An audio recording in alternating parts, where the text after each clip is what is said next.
नमस्कार, मैं major general Nilendra Kumar YouTube channel Lex Consilium Foundation की प्लेलिस्ट गोइंग स्ट्रॉन्ग में वरिष्ठ पत्रकार रामशरण जोशी जी से बातचीत करते हुए। जोशी जी अब 82 की आयु पार कर चुके हैं और बहुत लंबा अनुभव है उनका पत्रकारिता के क्षेत्र में, राज्य के स्तर पर और केंद्र में दिल्ली के स्तर पर।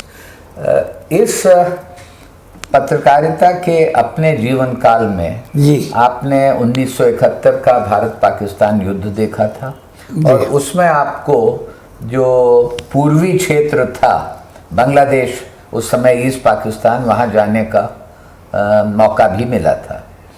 और एक अवसर ऐसा आया जबकि आप आगे फ्रंट लाइन की लड़ाई में मौजूद थे, जहाँ पर दुश्मन के साथ eyeball to eyeball contact होता है। जी। तो यदि आप अपने को उस समय ले जाएं, अपनी याददाश्त और उसके कुछ अनुभव हमारे दर्शकों को बताएं। धन्यवाद। मैं ये ईस्टर्न सेक्टर में मैंने कई 7-8 महीने बिताए और जनवरी 1972 में एक आज़ाद ढाका फिल्म में लौटा पहली बार। तो ये जिस वाक़े के बारे में आप कह रहे हैं वो घटना है खुलना या जयपुर सेक्टर की, जो कि ईस्टर्न सेक्टर में है। हुआ ये, उस समय मुझे जहाँ तक याद है जनरल जेकब साहब थे, आप जानते हैं क्योंकि आप चीफ ऑफ स्टाफ थे ईस्टर्न कमांड आप तो सिर्फ तो वो हमारी पार्टी को कंडक्ट किया करते थे।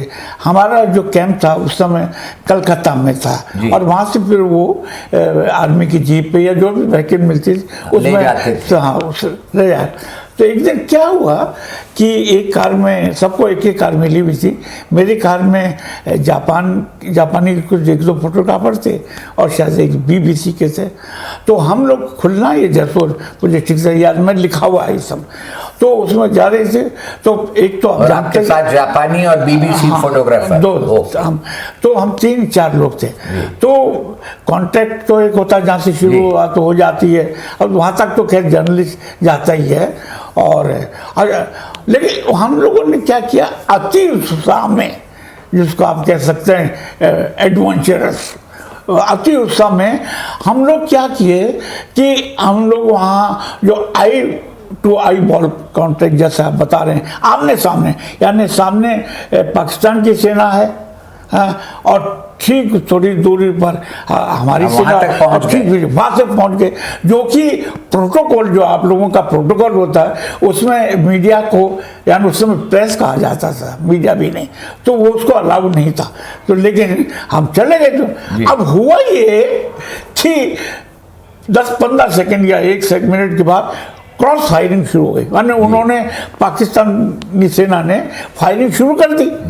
अब बड़ा हम लोग कहा कि संकट की स्थिति, और इधर भारतीय सेना ने जवाब देने के लिए करना ही था। अब पीछे से जनरल जेकब साहब और दूसरे लोग मानो जोर जोर से चिल्लाए, ये कम बैक कर। अब कम बैक में तो भी फंसे। तो अचानक फिर क्या हुआ, हमारी रक्षा के लिए, हमारी डिफेंस में एक बड़ा टैंक जो है पीछे से वो तेजी से दौड़ता आया और हमको फिर इंस्ट्रक्शन हुई कि follow the tank, don't move anywhere. तो वो जो टैंक आकर के खड़ा हो गया और फिर उसके पीछे हम लोग चलते गए, आगे चलते। फिर मतलब ये नाटक मेरा, मतलब ये चलता रहा, क्रॉस फायरिंग 10 मिनट चली। फिर इसके बाद फिर वापस लौट के आए और इसके बाद जो आर्मी ऑफिसर उनका जैसे रवैया होता है, अब आपको मैं क्या बताऊँ, हाँ वो जो हुआ तो फिर आपने माफ़ी मांगी भाई, अति उत्साह। लेकिन एक बात ये कि जापानी और इन लोगों ने जो फिल्म खींची थी, फोटोग्राफ खींचे थे, बहुत ही शानदार थे और वो छीने नहीं, वो रहने दिए। और हमसे भी कहा कि ठीक है आप आगे से ध्यान रखना भाई, आप लिखिए सुरक्षा के लिए। हाँ, वो हमारी वो थोड़ा सा मिस एडवेंचर था, ठीक है। अच्छा, तो लेकिन माने मैं बचा और एक बार मैं अगरतला में बचा, वहां भी फायरिंग शुरू हो गई, अखौड़ा बॉर्डर जो कुमिल्ला से थोड़ा पहले, आपको याद हुआ। तो उधर भी पाकिस्तानी रेंजर ने शुरू कर दिया। तो फिर मुझे पीछे से आवाज आई, तो एक बड़ा सा पेड़ था, ओके, उसके पास खड़े हो जाए। तो आप कह सकते हैं कि भारत पाक है ये, इसमें जो भी है, मैं दो बार के कगार पे थे, मौत के कगार पे थे। अब मैं कैसे बचा, क्या था, कुछ अतिरिक्त शक्ति ने बचाया है, लेकिन मैं 2 बार बचा। तो आपने देखा ये बहुत दिलचस्प किस्सा, लिखा है ये दो अवसर ऐसे आए 71 की लड़ाई में, हाँ, पूर्वी क्षेत्र में, ईस्टर्न थिएटर में, जबकि आप बिल्कुल मौत की कगार पे सामने थी। जी। हाँ। और 2 मौके ऐसे आए, जबकि एक बार अगरतला में और दूसरी बार ढाका में आपने शेख मुजीबुर रहमान, जो वहाँ के पहले प्रेसिडेंट बने, उनके लड़के शेख जमाल रहमान को कवर किया था प्रेस क्लब में ढाका में। तो उस वाक्य के बारे में क्या आप हमारे दर्शकों को कुछ बताएंगे? हाँ, मैं यहाँ थोड़ा सा बताऊँ कि अच्छा आपने सवाल किया। ये थे उनके बड़े लड़के शेख कमाल, शेख कमाल। तो हुआ क्या था कि अगरतला में हम जो एमएलए गेस्ट हाउस था, वो हम पत्रकारों के लिए दे रखा था, उसमें जितने में से, और उसमें कभी कभी मुक्ति वाहिनी के जो थे सोल्जर्स और जो कमांडर्स, कैप्टन वगैरह, वो आकर के रात को रुकते तो थे। हुआ एक बार ऐसा कि शेख कमाल, जो कि मुजीबुर रहमान के बड़े लड़के थे, यानी शेख हसीना जो प्रधानमंत्री अब तक रही हैं, उनके छोटे भाई, तो आए। तो वो 2 रात मेरे कमरे में, इत्तेफाक से उस समय कोई दूसरा कमरा खाली नहीं था। तो मुझसे उन्होंने पूछा कि क्या हमको, मैंने कहा कि हाँ, मुझे तो खुशी हो गई। तो शेख कमाल से फिर काफ़ी बातें हुई, और मतलब उन्होंने यहाँ तक बताया कि किस तरह से आपकी सरकार और यानी इंदिरा गांधी खासतौर से बहुत बड़ा प्रेज कर रहे थे, और इंडियन आर्मी को बहुत दोनों की तारीफ कर रहे थे, उनकी तारीफ की। ट्रेनिंग तो इंडियन आर्मी ने दी एक तरह से। तो वो मुक्ति वाहिनी के कमांडर थे उस सेक्टर में। तो 2 दिन मेरे साथ, वो 2 रात मेरे साथ बिताए। अब फिर क्या हुआ, इसके बाद फिर जब लड़ाई खत्म हो गई, पाकिस्तान आर्मी ने सरेंडर कर दिया 16 दिसंबर 1971 को।